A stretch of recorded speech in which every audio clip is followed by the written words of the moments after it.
ସାଙ୍ଗମାନେ ବାଲ୍ୟକାଳୁ ଧନ ଧନ ମୁଁ ସଞ୍ଚିବି ଏ ଜୀବନ ଅନିଶ୍ଚିତ କେଜାଣେ କାହାର ମୃତ୍ୟୁକାଳ ଆଜି ହୋଇଯିବ ଉପସ୍ଥିତ।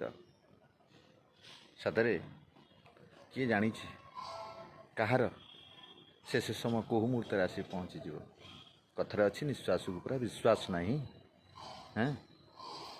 କିନ୍ତୁ ଇଏ ବାଲ୍ୟକାଳୁ ଧନ ଧନ ମୁଁ ସଞ୍ଚିବି, ଇଏ ଛୋଟବେଳୁ ଯେଉଁ ଧନ ସଞ୍ଚୟ କରନ୍ତି ଆଜ୍ଞା, ଇଏ ଅର୍ଥ ଉପାର୍ଜନ ନୁହଁ, ଇଏ ହେଉଛି ଧର୍ମ ରୂପକ ଧନ। ତେଣୁ ଆସନ୍ତୁ ସବୁବେଳେ ଧର୍ମ ରୂପକ ଧର୍ମ କେମିତି ସଞ୍ଚିବା। ସବୁବେଳେ ଭଗବାନ ଇଏ ହେଉଛି କଳିଯୁଗ, ଏ କଳିଯୁଗରେ ରାମ ନାମ ହିଁ ସାର। ତେଣୁ ଯେତେବେଳେ ପାରିବା ଆମେ ଭଗବାନଙ୍କର ନାମକୁ କୀର୍ତ୍ତନ କରିବା, ମନନ କରିବା, ଜପ କରିବା। ଆଉ ବସତେ ବି ରାମ କହୁ, ଉଠୁତେ ବି ରାମ କହୁ। ବସିଲା ବେଳେ ରାମ କୁହନ୍ତୁ, ଉଠିଲା ବେଳେ ରାମ କୁହନ୍ତୁ, ଖାଇଲା ବେଳେ ରାମ କୁହନ୍ତୁ, ପିଇଲା ବେଳେ ରାମ କୁହନ୍ତୁ, ଚାଲିଲା ବେଳେ କୁହନ୍ତୁ, ବସିଲା ବେଳେ ଯେତେବେଳେ ପାରୁଛନ୍ତି ଆପଣ ସେତେବେଳେ ରାମ ନାମ କୁହନ୍ତୁ। ଏ ରାମ ନାମ ପରା ଇଏ କଳିଯୁଗରେ ହେଉଛି ସାର। ପୁଣି ପାପୀ ଅଜାମିଳ ସେ ତ ପୁଣି ତା'ର ଅନ୍ତ ସମୟରେ ନାରାୟଣ ନାମ ଧରିକି ସେ ତ ଉଦ୍ଧାର ପାଇଗଲା। କେତେ ପାପ କରିଥିଲା। ମୋ ମତରେ ଆମେ ପୁରା ସଂସାରରେ ଆମେ ଜଣେ ଜଣେ ଗୋଟେ ମହାନ ପାପୀ।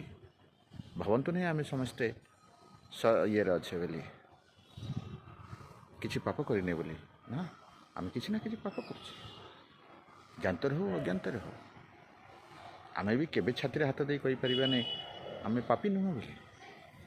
ନିଶ୍ଚୟ କିଛି ଗୋଟେ ଜୀବ ହତ୍ୟା କଲେ ପାପ ହୁଏ, କାହାକୁ ଗୋଟେ ଗାଳି ଦେଲେ ପାପ ହୁଏ, କାହା ଉପରେ କୌଣସି ହାତ ଉଠାଇଥିଲେ ତାହା ମଧ୍ୟ ପାପ।